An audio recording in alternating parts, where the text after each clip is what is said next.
Hi guys, my name's Seb Tudor. I'm the man on the Silver Mountain and welcome back. Today I wanted to talk about the 8 core elements that make up for a good romantic relationship. Because obviously if you don't know what the core most important things to a good long-term romantic relationship are, then there's a good chance that you'll miss them, and as a result things might start to crumble and break down for you. Now obviously we've talked about stuff that kind of helps you measure this to a degree and keep the various limits and levels of your various activities in line in regards to the DVEI model and in regards to some other stuff. But these are kind of the main things, the main elements of a relationship between a couple of different people that help maintain it just between you. So let's kick off. And obviously this one's a fairly big and obvious one. But communication and the willingness and desire to communicate.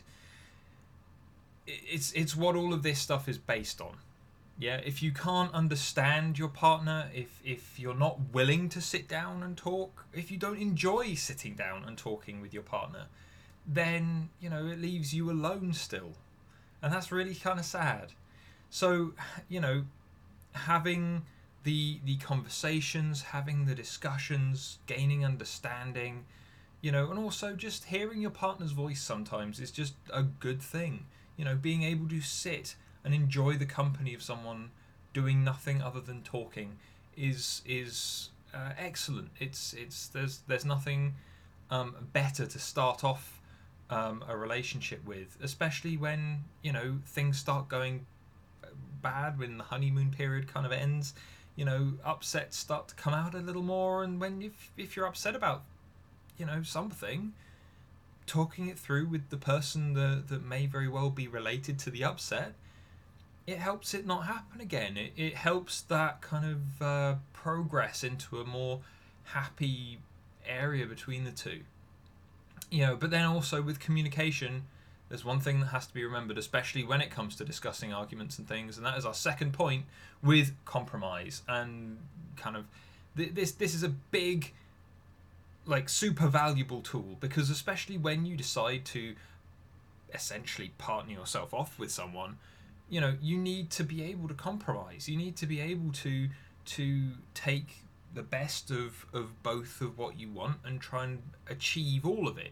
But obviously that isn't always possible, and so someone is going to have to make a sacrifice in one place, and another person's going to have to make a sacrifice in another place, and you're going to have to find a way to be happy with that, and you're going to have to find a way to communicate that as well. Which is why communication is the solid basis for all of these things, but compromise is the valuable tool that helps you lay that groundwork through communication. It lets you help lay the additional supports around the foundations to kind of get you going, and to make sure that nothing slows you down. But then leading on from that, you need to care for your partner. And I know that sounds stupid, because it's like, of course I care for them, I love them, they're here, and I want to be with them, of course I care for them.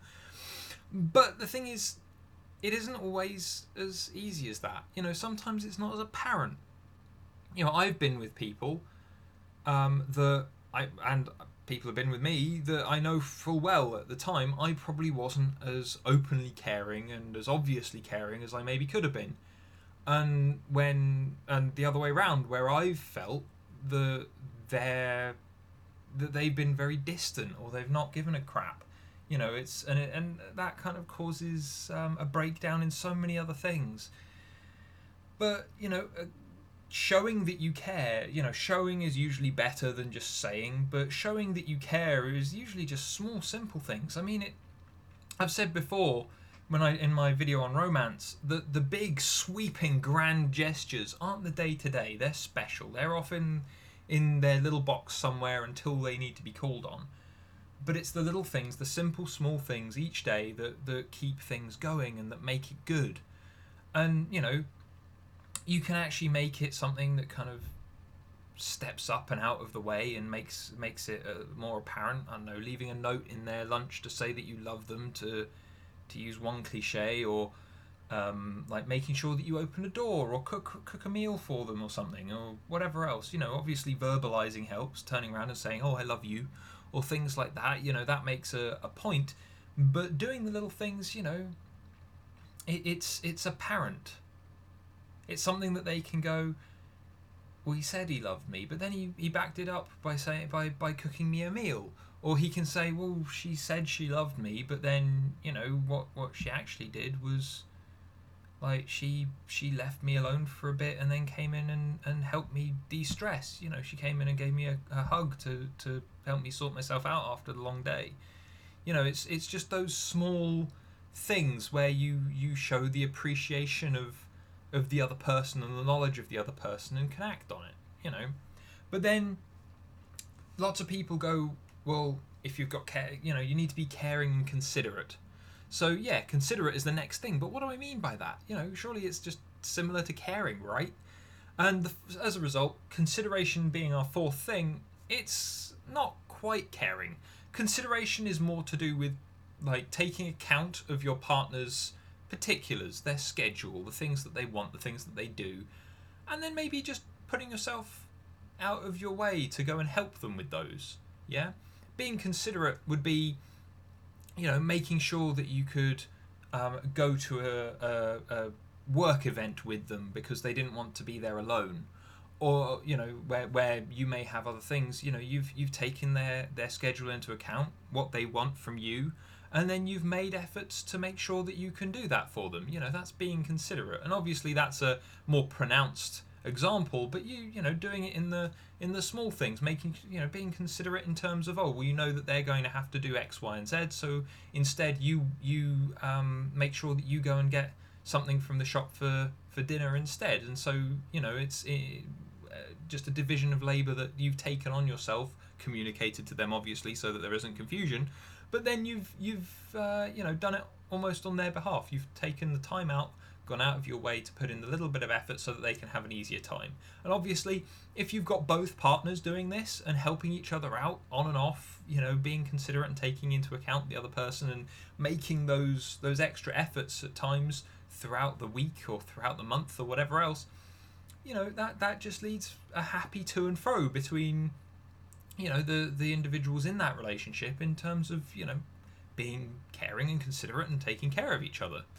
But moving on, the next thing that we've got here, which is number 5, is cherishing or valuing. And this is a big thing, because obviously you can be with someone, you can be caring, you can be considerate and all the rest of it, but that still doesn't necessarily mean that you're demonstrating that you value that person. There's a tremendous want by people to be valued, to have their opinions valued, to have what they do valued. Excuse me. And you can say thank you. You can do something in return and make it a point that it's kind of payback. Or you can give them the validation for it. You can make it apparent that you've done something great for them, and maybe even raise their social profile and their social value by telling other people how amazing they are. That valuing, that pride in your partner, in your relationship, that's a really important thing to kind of have, because without it, you're just two people in the same place who happen to just try and look after each other because you're stuck together. It isn't a case of I'm with a person that I genuinely love and care about, and it's not just that I love and care about them, I'm just so proud of the fact that we've built something together. Yeah, it stands out. But then moving on, we've got at number 6. I want to say 6. It's 6. It is 6. It's fine. We've got support and being supportive. And this is slightly different from being considerate and all the rest of it, because being supportive tends to be where we've got these boundaries that we've talked about before in regards to like responsibilities and things, but those boundaries will keep the two of you apart. But that doesn't mean that just because one person is working hard on a thing that you can't help with, that you can't be there to help, that you can't stand behind them with your hands on their shoulders and just make sure that they're happy, comfortable, going for it. Helping your partner reach their own goals is as enriching as kind of achieving your own goals, or at least that's what it should be. And making sure that you're there supporting that person.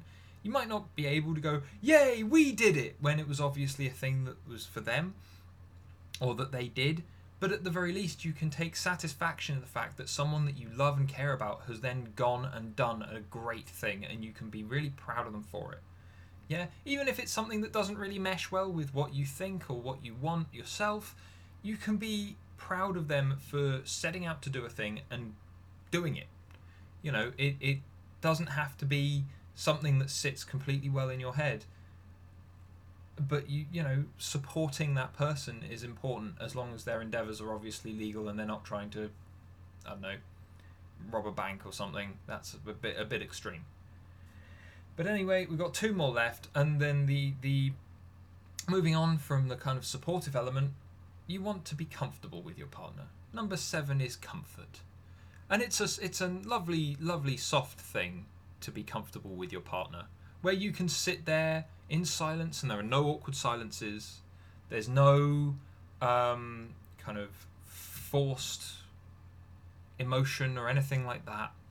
And the tone is just straightforward, and the attitudes are all caring and loving and so on and so forth. That's an important thing. And it's not always going to happen, because you are going to upset each other at times. There are going to be arguments, there are going to be disagreements, there may very well be tears or shouting. Hopefully there wouldn't be any plates and things thrown, but being comfortable with the other person that you're with is incredibly important. You need to be able to go in, sit down and express that you love that person, and they should be able to express that they love you without fear of reprisal or with anything else. Everything should just be open and accepting. Obviously, there will be times when, as said, there are disagreements, but that's where the good communication from earlier comes into play. Things like the compromise comes into play, and you can work through all of that. But the comfort has to be there for that to begin with. That has to kick off the discussion. And so if, for example, if I wasn't comfortable with Hannah, with my girlfriend, then it would be far more difficult for me to approach things if there was something that was wrong. If I, weren't comfortable in just coming forward and starting that discussion, in expressing what was in my head, then I'd be punishing myself, I'd be punishing her, because she would see that I was upset, but she wouldn't know why. There has to be that level of comfort to allow for the give and the take. And if that's not there, then, things waste away, and it becomes pretty sad, sorry state of affairs. So the way to generate that more is, again, through communication. Get to know each other, get to trust each other. Spend time together doing things that are just mundane. Go shopping for groceries, go clean the bathroom together, do something like that. Just something low-key and sensible and dull, but make it better for each other, just so that you're both having a shit time, but you're having a shit time together, and you can, share that experience and become comfortable with each other in a setting that's so mundane, so that even in the most extreme environments, you guys can still just build up to being comfortable even when there's a lot of stress on you. And then the last one, number 8, and I feel like this one's a big one, and this one is confidence. And I'm talking about confidence in your relationship. Yeah? It's fine to admit to your partner, and it's fine for them to admit to you, that maybe early on there were some thoughts that maybe you weren't sure how well this would go. Because everyone has those thoughts early on, and everyone has those momentary kind of, well, I've now got with this girl and I don't know where it's going to go, or this guy seems nice and we've seen each other a couple of times and it might get serious, but I'm not sure. You have those moments, and those moments are important because they allow you the kind of step back, the sudden realization that not everything is going to be this way forever. And it lets you kind of work out whether or not it's worth the risk for based on what you've got in front of you. And that's incredibly important, that moment of analysis. But after that, we're talking about when you're in a relationship, when you've got some kind of solid basis, especially if you've got everything else on this list down pat. The confidence in the relationship is incredibly important, because there's nothing worse than being uncertain about it. Even in jokes, yeah? Many a true word was said in jest, suggesting that you may not last very long or whatever else. You know, it can potentially, drop some seeds of doubt into fertile soil, and things will start to grow out of control and in a bad way. You show some confidence, demonstrate the you can disagree without being disagreeable. Show that even, that if the other person wants to go and do a thing that you're not necessarily 100% on board with, that you'll still support them, but obviously it's their responsibility to make sure that that thing is a success. Trying to make threats on the relationship, even if you're having an argument, or throwing aspersions at the relationship, at this partnership, or whatever else that you may very well be in, just because you're not feeling great. That's unfair on the other person, and it only causes deterioration after the fact. Have confidence in the fact that you've made the right decision. Have confidence in the fact that the other person that you are with has made the right decision. Yeah, you're both giving each other the gifts of your own time, intimacy, appreciation, and worth. There's a lot of gifts that you're giving one another on a day-to-day basis, and take some pride in that, as said with the valuing earlier, but also have confidence in the fact that you're both smart people who are worth a damn, and that you've made the right decision. Yeah. Because otherwise, if you lack confidence, that's where things start to break down, people start to go astray, arguments start to become more and more frequent. That confidence in you making the right decision. Relationships are difficult things, and they take a lot of work to get right. But you can get them right regardless of who you are, regardless of who you're with. Yeah? You can put that work in, and you can fashion something between the two of you, as long as you're both working on it, that is wonderful and that works really well. But as said, it takes effort, and it takes time, and it takes understanding. It takes all of these things that we've talked about today. But that confidence thing, having that confidence and then sticking with it, and understanding that these things that I'm talking about today, these 8 things, will all allow you to continue to be confident and allow you to build something for you that's what you want and that could be absolutely amazing for you. That's the important thing. But anyway, what do you guys think? I want to, do you have any more to add to this list? Yeah, what's worked for you in your longer term relationships? What hasn't? Which one of these things has maybe failed you in the past for one reason or another? Let me know. I want to know your experiences, because obviously this is based off the clients that I've dealt with, my own experience, my friends and things like that I've kind of pulled together, sat down and jotted out some notes on. So obviously there's a much vaster world out there where maybe some of these just didn't work. Maybe communication was too much, and there was too much communication, too much openness, and it broke down through that means. I don't know. Let me know, please, so that I can add to this, and so that also the discussion gets started in the comments, and maybe someone who's not had these experiences can learn from ours. Anyway, thank you very much, guys, and I will see you in the video tomorrow. Yes, take care. Bye.